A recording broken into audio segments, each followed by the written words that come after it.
अहो उठा, मुलगी तिकडे मुकाश्रू गाळती आणि तुम्ही इकडे निवांत झोपलाय. माधुरीच्या आवाजाने अगदी खडबडून उठला तो. काय झाले असेल श्रेयाला? जाऊनच बघतो तिच्या रूममध्ये. तिथे बघतो तर काय, श्रेया मुळू अश्रू गाळत बसलेली. बाजूलाच लाल डाग पडलेली चादर सगळं काही सांगून गेली त्याला. त्याने मायेने तिच्या केसावरून हात फिरवला आणि लेक अगदी पोटाशी बिलगली त्याच्या. कपाटात असलेले सॅनिटरी नॅपकिनचे पाकिट तिला देऊन त्याने तिला आंघोळीला पाठवलं. माधुरी गेली आणि दोन्ही पोरांची, अर्णव आणि श्रेयाची सारी जबाबदारी विवेकवर येऊन पडली होती. माधुरी असताना या सगळ्या गोष्टी कधी त्याला बघाव्याच लागल्या नव्हत्या. यांनी फक्त कमवून आणायचे आणि तिने घरचे बाहेरचे सारे बघायचे. अगदी न कुरकुरता करायची ती हे सगळे. पण अचानक कॅन्सरने तिच्यावर घाला घातला आणि संपले सगळे. किती जबाबदारी आली होती ना आता त्याच्यावर. तो प्रयत्नही करत होता ती समर्थपणे पेलण्याचा. पण काही प्रसंग मात्र आजसारखे बिकट असायचे. न कळत त्याचे मन भूतकाळात गेले होते. किती सुखाचा संसार होता ना दोघांचा, अगदी दृष्ट लागावी असाच. माधुरीशी लग्न झाल्यावर त्याचे आयुष्य अगदी बहरत गेले होते.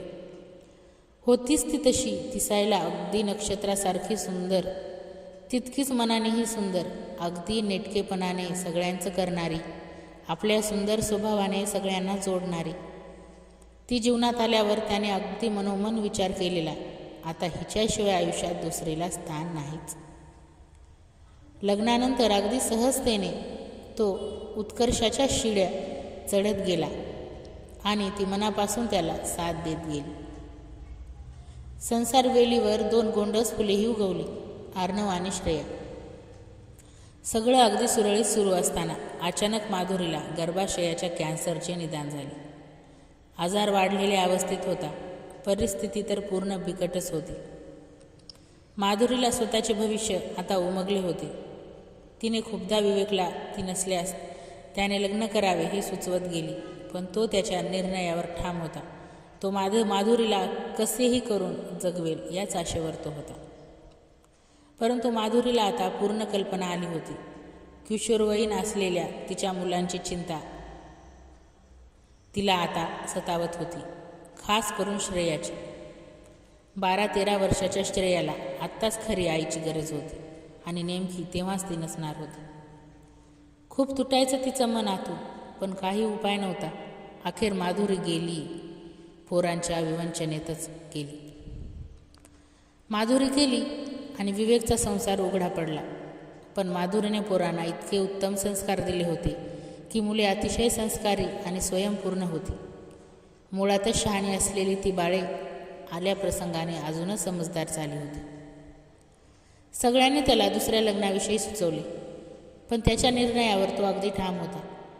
माधुरी त्याच्यातच पूर्ण भिनली होती आणि त्या अद्वैताचा अपमान करणे त्याला शक्य नव्हते. त्या दिवसापासूनच तो पोरांचा आई आणि बाबा दोन्हीही झाला होता.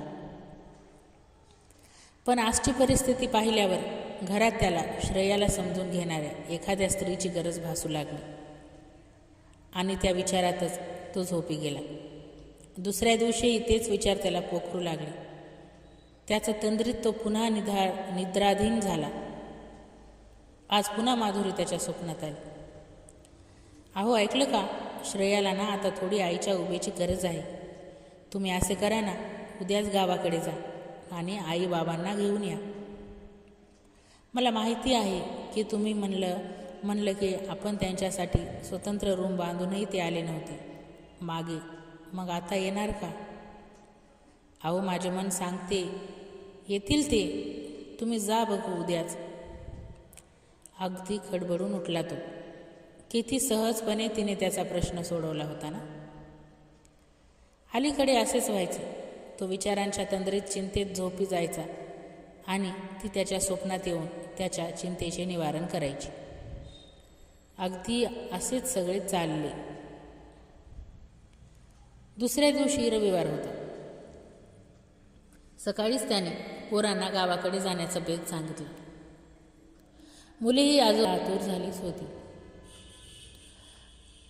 घरी जाताच विवेकने आईला येण्याचे प्रयोजन सांगितले आणि त्या लगेच तयार झाल्या यायला. नेहमीच आडेवडे घेणारे आईची ती तत्परता बघून त्याला मात्र आश्चर्यच वाटलं. त्याच बोलू लागल्या मग, अरे काल माधुरी माझ्या स्वप्नात आली आणि बोलली, आई कशा हो तुम्ही? पोरांना आता गरज आहे हो तुमची, खास करून श्रेयाला. तरी तुम्ही इथेच. तेव्हाच विचार केला की आता तुझ्याकडे जायचं तर तूच आलास बघ. तो विचारच करत राहिला. माधुरी गेली होती, पण तिच्यातील आई मात्र गेली नव्हती. ती तिथेच रेंगाळत राहिली होती, तिच्या मुलांची काळजी करत.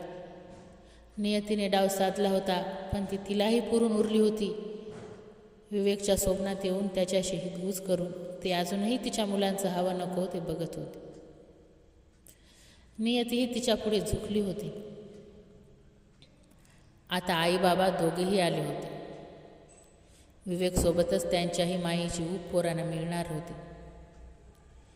त्याची बरीचशी चिंता आता मिटलीही होती आणि मुख्य म्हणजे त्याची माधुरी, त्याच्या पोरांची आई होती ना, त्यांचं हवं नको ते बघायला, त्याच्या स्वप्नात येऊन सांगायला.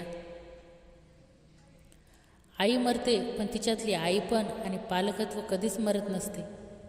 ते कोणत्या ना कोणत्या रूपात पोरांच्या मदतीला नेहमीच धावून येत असते.